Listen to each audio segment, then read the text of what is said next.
Things have never been more exciting in the hot hatch segment, with the likes of Ford's Fiesta ST and Peugeot's 208 GTI making waves. Things are about to get even hotter, with Renault's Clio Sport model just around the corner. Now, as you all know, Opel's Corsa OPC has been doing the rounds for quite some time. This particular model we have on test, the Nurburgring edition, has been tweaked a little bit to make sure the rivals don't forget that the OPC is still a force to be reckoned with. So, what does the Nurburgring edition offer over the standard OPC? While apart from the front splitter, model-specific alloys and dual exhaust tailpipes, it's still powered by a 1.6 litre turbocharged motor. But instead of the 141 kilowatts and 230 Nm it offered before, there's now 154 kilowatts and 250 Nm of torque available. That can be up to 280 on overboost. The upgrades don't stop there though. The front brakes are by Italian stopping expert Brembo. There are Bilstein springs and dampers front and rear for a lower overall ride height and stiffer setup.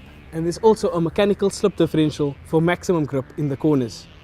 Now, naming a car after the most demanding racetrack in the world is not something to be taken lightly. So you'd expect this Corsa to hold its own at the track.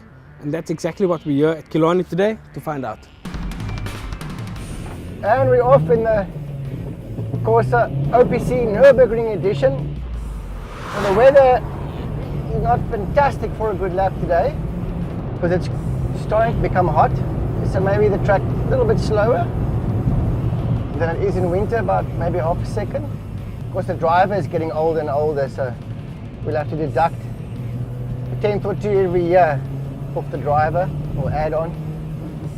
We remember ourselves faster, but we don't get faster as we get older. Starting our first lap to work out where to brake.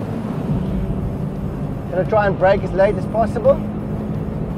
Scare ourselves a little bit.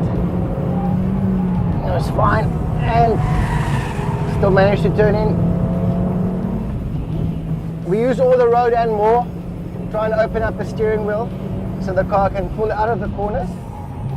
Being front wheel drive, you want to have as little lock on as possible exiting the corner, winding out the steering, and maybe we take some shortcuts just to make the track a bit shorter. It's got very good turning and very stable in the corners. Very forgiving car, very easy to drive. I like it. I like it around the track. On the road, maybe a little bit stiff. It's got virtually no body roll around the corners. Tremendous grip and very, very good at putting the power down. And it's also got fantastic brakes. Very important at Killarney that the car can stop repeatedly without one worrying about the brakes. Because Killarney is such an unforgiving circuit. It could do with more power. Maybe that's what everybody says. Every racing driver wants more power. Power is it's a good thing.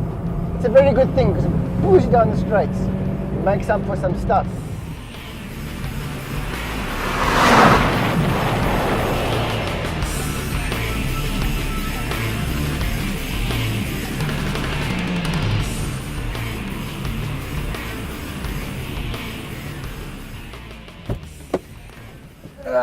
So Dion, Nurburgring edition. It's got more power, it's stiffer.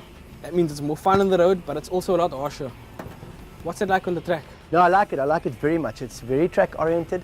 It's got excellent brakes, very good traction out the corners, and it turns in very well without the back being unstable. I like it very much.